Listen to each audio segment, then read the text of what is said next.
दोस्तों नमस्कार। स्वागत है आपका मनोज एकेडमी में। और आशा करता हूं आप सभी लोग स्वस्थ होंगे, अच्छे होंगे। और आज की वीडियो में हम लोग बात करेंगे कोहलबर्ग का नैतिक विकास का सिद्धांत, इस टॉपिक के बारे में अच्छे से समझेंगे। और इस वीडियो को देखने के बाद आपको कोई दूसरी वीडियो देखने की आवश्यकता नहीं होगी, क्योंकि मैं आपके लिए अथक प्रयास करूंगा कि आपको छोटी छोटी चीजें भी आसानी से समझ में आ सकें। तो चलिए शुरुआत करते हैं आज की वीडियो की शुरुआत करने से पहले मैं आपसे यही बोलूंगा कि वीडियो को पूरा देखें, और नोट्स बना सकते हो तो बना सकते हैं, और नहीं बना सकते तो दोस्तों ये जो हमारा नंबर इस साइड में दिया हुआ है, ये इस नंबर पे आप लोग व्हाट्सअप करके अपने नोट्स घर पर मंगा सकते हैं, वो भी हस्तलिखित। चलिए करते हैं शुरुआत आज की वीडियो की। जैसे कि मैंने स्क्रीन पर लिख रखा है कि कोहलबर्ग का नैतिक विकास का सिद्धांत। तो पहले इसकी भूमिका को पढ़ लेते हैं, फिर मैं आपको अलग पॉइंट पे समझाऊंगा। ठीक। तो देखिए, कोहलबर्ग का जो जन्म हुआ था वो 1927 में हुआ था, और 1987 में इनकी मृत्यु हो गई थी। तो यहां से तो प्रश्न बनता नहीं है, बिल्कुल सिंपल है। निवासी कहाँ के थे ये प्रश्न बन जाता है। तो ये आपके अमेरिका के निवासी थे और एक मनोवैज्ञानिक थे। और इन्होंने जो सिद्धांत दिया था वो दिया था 1958 ईस्वी में। ठीक है, 1958 ईस्वी में इन्होंने अपना सिद्धांत दिया था। और इन्होंने नैतिकता के विकास को सिद्ध करने के लिए नैतिकता की 11 कहानियां ली थी। कितनी? 11 कहानियां ली थी। लेकिन इन कहानियों में से एक फेमस हुई थी, उसका नाम भी बताएंगे। कोहलबर्ग इन्हीं कहानियों को बच्चों को सुनाकर नैतिकता के स्तर को मापते थे। और इन कहानियों में सबसे जो प्रसिद्ध थी वो थी हिंज की कहानी।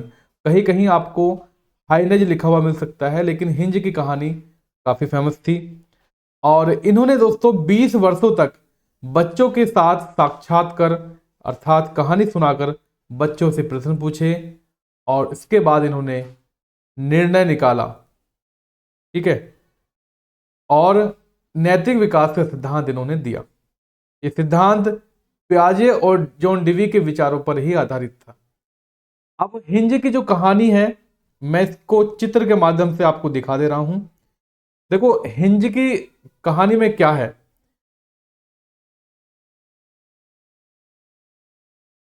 चार पिक्चर हैं। पहला पिक्चर है आपका ये।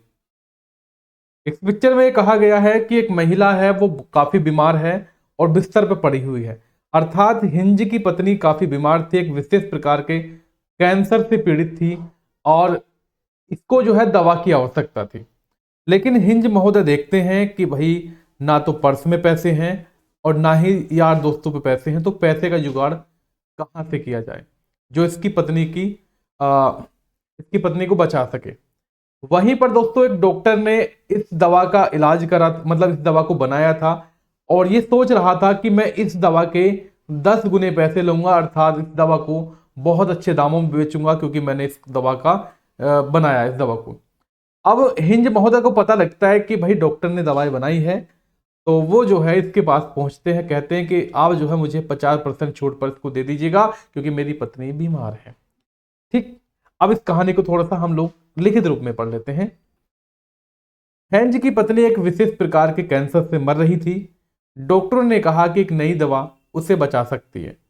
दवा की खोज एक स्थानीय रसायनज्ञ ने की थी, और हेंज ने उसे कुछ खरीदने की बहुत ज्यादा कोशिश करी उस दवा को। लेकिन दवा बनाने की जो लागत जो लगी थी वो दुगना लगी थी, 10 गुना पैसा वसूल रहा था। मान लीजिए वो जितने में की बनी थी उससे 10 गुना ज्यादा पैसा वो उस दवा का ले रहा था। और हेंज की क्षमता जो है बिल्कुल नहीं थी कि वो उस दवा को खरीद सके। परिवार और दोस्तों की मदद के बाद भी जो है वो केवल और केवल 50% पैसा जुटा पाया था। उसने केमिस्ट को समझाया कि डॉक्टर साहब मेरी पत्नी मर रही है, तो मुझे सस्ती दवा दे दो, वो बच जाएगी, और बाकी के पैसे मैं बाद में दे दूंगा आपको। लेकिन दोस्तों डॉक्टर ने बिल्कुल मना कर दिया कि भैया हमें जरूरत नहीं है, आपकी पत्नी मरे या कुछ ही हो, हमें कोई मतलब नहीं है। और दोस्तों उसने ये भी कहा कि मैंने जो दवा बनाई है वो पैसे कमाने के लिए बनाई है। ठीक है, मैं किसी के भला करने के लिए नहीं बैठा। पति अपनी पत्नी को बचाने के लिए बेताब था, इसलिए उस रात बाद में वह दवा की दुकान में घुस गया और दवा उसने चुरा ली। क्या हेंज को अपनी पत्नी के लिए दवा चुराने के लिए प्रयोगशाला में घुसना चाहिए था? क्यों या क्यों नहीं? अब दोस्तों कोहलबर्ग ने कई सारे प्रश्न पूछे। क्या क्या हेंज को दवा चुरानी चाहिए थी? अगर हेंज अपनी पत्नी से प्यार नहीं करता तो क्या इससे कुछ बदलाव आएगा?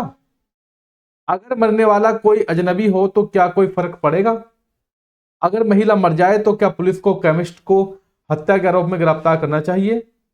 मतलब ये क्वेश्चन आप बच्चों से भी पूछ सकते हो, ऐसी कहानी बच्चों से पूछकर। क्या उसको दवा चुरानी चाहिए थी?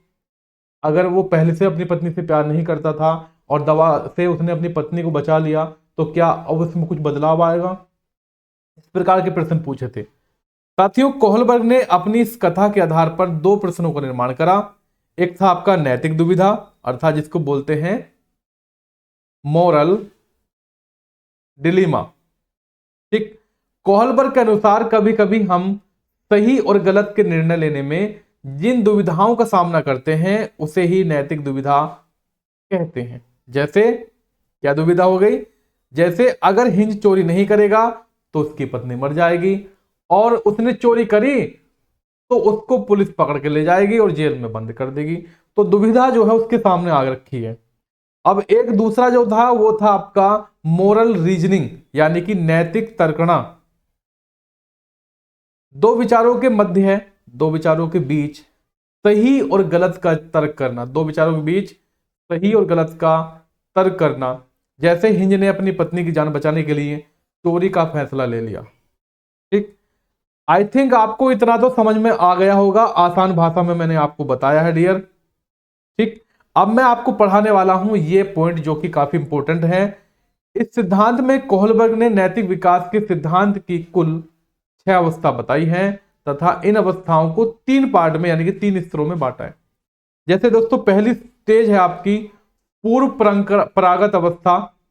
ठीक है, इसको पूर्व परंपरागत अवस्था कह सकते हैं, पूर्व पारंपरिक अवस्था कह सकते हैं, लेकिन अंग्रेजी में बोलते हैं इसको प्री कन्वेंशनल स्टेज। सेकंड है आपका कन्वेंशनल स्टेज जो कि पारंपरिक या परंपरागत अवस्था होती है। तीसरी है पोस्ट कन्वेंशनल स्टेज, इसको बोलते हैं उत्तर पारंपरिक अवस्था। ठीक है, तीनों के बारे में पता लग गया। अब दोस्तों मैं आपको बहुत आसान तरीके से और सिंपल सिंपल उदाहरणों के माध्यम से समझाने वाला हूं। प्री कन्वेंशनल स्टेज ये आपकी है, इसको भी 2 भागों में डिवाइड कर रखा है, वो मैं आगे बताऊंगा। प्री कन्वेंशनल स्टेज इसकी जो समय अवधि होती है ये आपकी शेष अवस्था होती है और ये 4 से 10 वर्ष तक लगभग इसकी अवस्था होती है। इस अवस्था में बालक में नैतिकता का अभाव हो जाता है, ये जो इसकी विशेषता में आ सकता है दोस्तों। ठीक। परंतु बालक का नैतिक विकास प्रारंभ भी हो जाता है। बालक अपने परिवार के वयस्क सदस्यों से नैतिकता की बातें सीखता है, वैसा जैसा देखता है वो वैसा ही सीखता है। बालक में तर्क एवं चिंतन का बाहरी आवरण मतलब बाहरी घटना होती है। मैं आपको एक दूसरे पेज पर बता देता हूं प्री कन्वेंशनल स्टेज।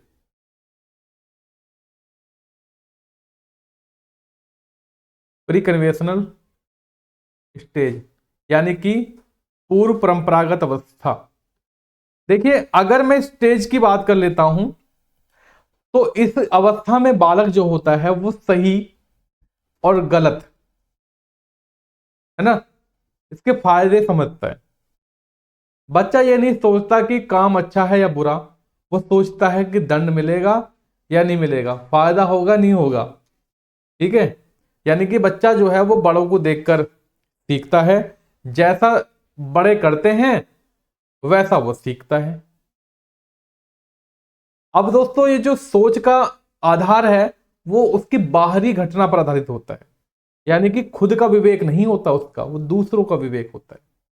और जैसे कि आप लोग जानते हैं कि इस अवस्था को हम लोगों ने 2 पार्ट में डिवाइड किया है, आज्ञा एवं दंड। अक्षर भी कैसे बन रहे हैं आज। आज्ञा एवं दंड। और दूसरा है दोस्तों इसमें क्या है दूसरा अवस्था? अहंकार की अवस्था। ठीक है, अहंकार की अवस्था। मैंने दूसरी वाली स्लाइड पे भी लिख रखा है, ऐसी बात नहीं है, वो वहां पर भी समझा सकता हूं आपको।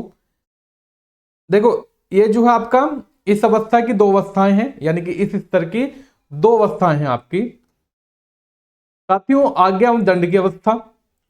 अब इस अवस्था में बालक आज्ञा इसलिए मानता है क्योंकि उसे दंड न मिल जाए। मम्मी पापा ने एक गिलास पानी मंगाया दोस्तों, वो आपका कहना जरूर मानेगा। क्यों मानेगा? क्योंकि आप उसको दंडित कर सकते हो, बच्चा छोटा ही तो है, उसको नहीं पता कि भी डांट पड़ेगी नहीं पड़ेगी। ठीक है, क्या होता है, बच्चा काम किस लिए करता है? उसको डांटना पड़े, सजा ना मिले। ठीक, सही गलत का निर्णय दिए गए दंड वो पुरस्कार से करता है। मतलब अगर आप जो है उससे गिलास पानी मंगा रहे हैं, मान लीजिए आपने गिलास पानी उससे मंगाया बच्चे से, और आपने क्या किया, आपने कहा, वो पानी ला के दे दिया उसने, आपने कहा शाबाश बेटा, मेरा बेटा तो बहुत अच्छा है, हमारी बच्ची तो बहुत अच्छी है, पानी को सुन जाती है, ऐसे बोलते हैं ना हम, बच्चों को प्रोत्साहित करते हैं, तो वो जो है मोटिवेट हो जाएगी या हो जाएगा। आगे से आप कुछ भी काम को कहेंगे वो तुरंत कर देगा, क्योंकि उसे पता है कि आप उसको बहुत अच्छा बोल रहे हैं। लेकिन अगर वो पानी नहीं लाता है या नहीं लाती है, तो आप कहते हैं कि पानी लेकर आओ, नहीं लेकर आई, आपने उसकी पिटाई कर दी, तो फिर डर के मारे लेकर आएगा। ठीक है, बच्चे यह मानते हैं कि उन्हें बड़ों की बात माननी चाहिए, नहीं तो बड़े उन्हें दंडित करेंगे। सही है, बच्चा काम किस लिए करेगा? इसलिए करेगा क्योंकि उसको दंड ना मिले। सही गलत का जो निर्णय होता है वो पुरस्कार और दंड पर निर्भर करता है। ठीक, अब एग्जाम्पल के रूप में आप मान सकते हैं कि बच्चा चोरी नहीं करता, क्यों? डांट पड़ेगी। बच्चा होमवर्क क्यों करता है? क्योंकि टीचर मारेंगी। बच्चा कहेगा कि मैंने गलती नहीं की, इसलिए मुझे सजा नहीं मिलनी चाहिए। ठीक है, यानी कि यहां पर निष्कर्ष क्या निकल रहा है? निष्कर्ष आपका निकल रहा है कि डर से आज्ञा मानना, इसमें निकल रहा है डर से आज्ञा मानना। ठीक, अब दूसरी जो है आपका दूसरा पार्ट है, इसका स्तर है अहंकार की अवस्था, stage of ego. Stage of ego, इस अवस्था में बालक अहम का भाव रखता है। बच्चा सोचता है कि अपने हितों के अनुसार काम करने में कुछ गलत नहीं है, पर हमें साथ में दूसरों को भी उनके हितों के अनुरूप काम करने का मौका देना चाहिए। अगर हम दूसरों की कोई इच्छा पूरी कर दें तो वो हमारी इच्छा पूरी कर देंगे। समझाऊं इसको आसान भाषा में मैं आपको? चलिए दोस्तों, होता क्या है, बच्चा क्या है, अपने फायदे के बारे में सोचेगा। तू मेरा काम कर दे, मैं तेरा काम कर दूंगा, ये वाली सोच रखता है बच्चा। बच्चा दोस्त से कहता है कि तुम मुझे पेंसिल दे दे और मैं तुझे रबड़ दे दूंगा, तो ये वाली अवस्था इसमें आ जाएगी ना आपकी। ठीक, और बच्चा ये भी सोचता है कि अगर मैं भाई की मदद करूंगा ना तो मम्मी मुझे चॉकलेट देंगी, तो इसका मतलब ही होगा, इसका निष्कर्ष निकल रहा है आपका अपना फायदा। इसमें अपना फायदा देखता है, फायदा नहीं, फायदा, अपना फायदा। ठीक है, अहंकार की अवस्था में आ गया समझ में। अगर आपको वीडियो पसंद आ रही हो तो वीडियो को लाइक कर देना और शेयर करना बिल्कुल ना भूलें आप लोग दोस्तों।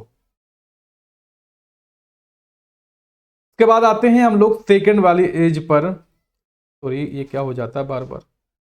हाँ, हम आते हैं सेकंड वाली स्टेज पर, जिसको बोलते हैं कन्वेंशनल स्टेज। ये होती है आपकी बाल्यावस्था में, ये चलती है 10 से 13 वर्ष तक, 10 से 13 वर्ष तक, जिसको बोलते हैं परंपरागत अवस्था। ठीक, इसको पढ़ लेते हैं कि इस अवस्था में बालक का सर्वाधिक नैतिक विकास होता है। इस अवस्था में बालक अपने समाज, धर्म और संस्कृति के आधार पर एवं इनके बनाए गए नैतिक मूल्यों के आधार पर नैतिकता का विकास करते हैं। नहीं समझ में आया होगा, आसान भाषा में समझा देता हूं। यानी कि इस अवस्था में बच्चों का जो नैतिक विकास है वो सबसे ज्यादा होता है। सही है, अब बच्चा जो है वो समाज, धर्म, संस्कृति, स्कूल के नियम, जो भी नियम वगैरह हैं, इन सभी को महत्व देता है। वो सोचता है कि समाज क्या है और लोग क्या सोचेंगे, ये आपका इसमें आ जाएगा। ठीक, अब इस स्तर की जो अवस्थाएं हैं वो स्तर 2 हैं स्टेज की। देखो, एक है आपका प्रशंसा की अवस्था, अर्थात यहां से प्रश्न बनता है, इंपोर्टेंट लिख लेना। प्रशंसा की अवस्था, उत्तम लड़का, अच्छी लड़की अवस्था। ठीक, पहले इसको पढ़ो, फिर मैं आसान भाषा में बताऊंगा आपको। ये भी आसान भाषा में वैसे, good boy good girl stage. क्या होता है दोस्तों, इस अवस्था में बालक प्रशंसा पाना चाहता है। बच्चा सोचता है कि बाकी लोग मेरी प्रशंसा करें। बच्चे में एक दूसरे का सम्मान करने की भावना होती है तथा दूसरे से भी सम्मान पाने की उसकी इच्छा रहती है। बालक उसी काम को करता है जिससे उसको प्रशंसा मिलती है। दोस्तों, बच्चा चाहता है कि लोग उसकी तारीफ करें। ठीक है, अच्छा इसलिए करता है ताकि उसको अच्छा कहा जाए। समझ रहे हैं? एग्जाम्पल दूं, बच्चा बोलता है कि मतलब कोई भी काम कर रहा है वो, मतलब गलती होगी मान लीजिए किसी दूसरे से, और आप दूसरे वाले बच्चे से पूछेंगे तो दूसरा वाला बच्चा सच बोलेगा आपसे। क्यों सच इसलिए बोलेगा कि वो सोचता है कि वो जो जो पूछ रहा है मेरी तारीफ करे कि बहुत अच्छा बच्चा है भाई ये तो। अब दोस्तों, बच्चा जो है लाइन में खड़ा रहता है स्कूल वगैरह में।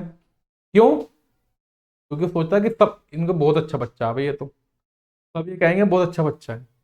अर्थात इसमें क्या है, वो प्रशंसा पाना चाहता है। ये जो स्टेज है यानी कि जो स्तर है, इसमें वो प्रशंसा पाने की इच्छा रखता है। ठीक, और आप लोगों ने देखा भी होगा दोस्तों, जब हम मेहमान वगैरह आते हैं तो अक्सर हम इंडियन लोग क्या करते हैं, हम छोटे बच्चे स्कूल जाता है, अक्सर यही सवाल होता है कि पढ़ने जाने लगा आपका बच्चा? हाँ। कौन से स्कूल में? उस स्कूल में। पहली बात तो ये होती है, फिर बाद में फीस की बात आती है कि इसमें इतनी फीस जा रही है। कुछ याद बात भी है तो माँ बाप बोलते हैं बेटा अंकल को वो पोएम सुनाओ इंग्लिश वाली, ये है what is your name, introduction वगैरह। दोस्तों यकीन मानिएगा, ये आपके साथ भी होता होगा और आपके घर में भी कहीं ना कहीं ये चीजें आपको देखने को मिल जाएंगी। ठीक है, अब सेकंड रहेगा आपका सामाजिक व्यवस्था के प्रति सम्मान की अवस्था। बालक समाज द्वारा निर्धारित व्यवस्थाओं तथा नियमों के प्रति सम्मान रखता है। इस अवस्था में पहुंचकर बालक ये सोचने लगता है कि समाज के विरुद्ध किया गया काम अनैतिक होगा। ठीक है, सामाजिक कार्यों की तरफ उन्मुख हो जाता है। आसान भाषा में बता देता हूं मैं आपको, बच्चा नियम को, कानून को मानने लगता है। समाज के खिलाफ वो काम नहीं करता, क्योंकि वो जानता है कि अगर मैं असामाजिक काम करूंगा तो मुझे पुलिस तो पकड़ेगी ही पकड़ेगी, लेकिन जो बाहर के सामाजिक लोग हैं वो भी मुझे गंदा कहेंगे, मेरी बेइज्जती हो जाएगी, मेरे माता पिता की बेइज्जती हो जाएगी। ठीक है, ये आपका रहेगा। यानी कि बच्चा कहता है कि सड़क पर कूड़ा फेंकना नहीं चाहिए। क्यों? क्योंकि ये कानून के खिलाफ है और जो ट्रैफिक नियम है उनका पालन करना चाहिए। अर्थात इसमें नियम का पालन। ऐसे मान के चलो, ये रेड लाइट है दोस्तों। ठीक है, अब यहां पर रेड लाइट हो गई, तो अगर आप दोस्तों अपनी गाड़ी इस आगे बढ़ाएंगे तो क्या होगा? चालान कट जाएगा। ठीक, और सामाजिक काम को हमें वरीयता दे दी चाहिए। थर्ड रहेगी आपकी post conventional stage. Post conventional stage साथियों, पोस्ट कन्वेंशनल स्टेज में क्या होता है, यह अवस्था होती है 13 साल से बाद की अवस्था। इस अवस्था में बालक का नैतिक विकास लगभग पूरा और बालक नैतिकता के लिए आत्मनिर्भर बन जाता है। इसके बाद बालक जो है खुद नैतिक मूल्यों का निर्माण करता है, निर्धारण करता है। और इस अवस्थाएं की मतलब इस अवस्था में भी 2 स्तर शामिल हैं, वो मैं आपको बताऊंगा ही बताऊंगा, लेकिन पहले इसको आसान भाषा में बता देता हूं। इस अवस्था में जो व्यक्ति होता है वो आत्मनिर्भर और नैतिक निर्णय लेता है। सही गलत का फैसला वो अपने दिमाग से करता है। नैतिक विकास लगभग इसका पूरा ही हो जाता है इसमें। पहला है सामाजिक समझौते की अवस्था। बालक को कई परिस्थितियों में समाज में समझौता करना पड़ता है। इस अवस्था में पहुंचकर बालक ये मानने लगता है कि हमारे समाज के नियमों का पालन करना चाहिए, समाज हमारे हितों की रक्षा करता है। यह समझ जाता है कि समाज के लोगों की सहमति से सामाजिक नियम भी बदले जा सकते हैं। ठीक, आसान भाषा में बता देता हूं। व्यक्ति मानता है कि नियम जो है वो समाज के लिए है। अगर समाज चाहे तो नियम बदल भी सकता है, और जो समाज के बनाए हुए नियम है वो हमारे लिए ही तो हैं, हमारे फायदा तो हो रहा है इसमें। क्योंकि कोई ये कह रहा है कि भैया कानून तो सबके लिए बराबर है, कानून इसलिए है ताकि सबका भला हो सके। अगर कोई नियम गलत है तो उसको बदला भी जा सकता है। यानी कि इसमें होगा समाज और व्यक्ति दोनों का हित, लिख सकता हूं मैं यहां पे। ठीक है, अब दोस्तों एक पॉइंट और रहा आपका विवेक की अवस्था। इसको हम लोग सार्वत्रिक नीति परक सिद्धांत उन्मुक्ता के नाम से भी जानते हैं। इस अवस्था में अपने नैतिक नियमों को प्रोत्साहित करने, आत्मनिंदा से बचने का अभिप्रेरण अधिक होता है। यह अवस्था उच्चतम सामाजिक स्तर की उच्चतम अवस्था होती है। इस अवस्था के अंतर्गत किशोर में सार्वत्रिक नैतिक नियम की नैतिकता विद्यमान रहती है। बालक अपने विवेक पर प्रयोग करने लगता है। नहीं समझ में आया? थोड़ा बहुत समझ में आ गया होगा, मैं बता देता हूं कि व्यक्ति जो है अपने विवेक से निर्णय लेता है और जो सार्वत्रिक नैतिक मूल्य है इसमें विश्वास करता है, जैसे सत्य, न्याय, मानवता, इन सब में विश्वास करता है। दोस्तों व्यक्ति अन्याय के खिलाफ भी खड़ा रहता है, चाहे समाज साथ दे या ना दे। कोई कहता है कि यह कानून है लेकिन यह गलत है, इसलिए मैं इसका विरोध करूंगा। ठीक, अर्थात ये कह सकते हैं कि यह सर्वोच्च नैतिक अवस्था होती है। सर्वोच्च नैतिक अवस्था ये आपकी होती है। ठीक है सर, अब मैं आपको दोस्तों एक शॉर्ट फॉर्म में बता देता हूं हमने क्या पढ़ा था। प्री कन्वेशनल स्टेज यानी कि पूर्व परंपरागत अवस्था।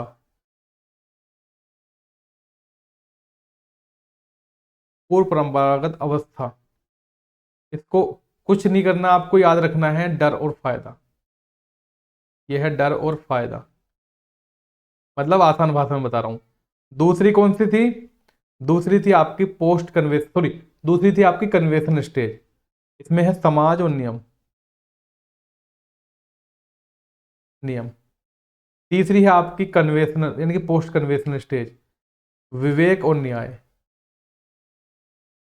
ठीक, आशा करता हूं कि इस क्लास में आपको सारी चीजें क्लियर होगी होंगी।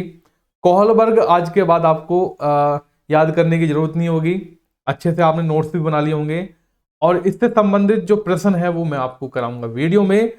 तो आप लोग हमारे चैनल को सब्सक्राइब करें, और वीडियो पसंद आई हो तो वीडियो को लाइक करके जरूर जाना, और कमेंट सेक्शन में आप दोस्तों जरूर लिख के जाना कि हमें क्लास पसंद आई, हमने नोट्स बनाए, या जो भी आपके मन में चल रहा दोस्तों जरूर लिखना।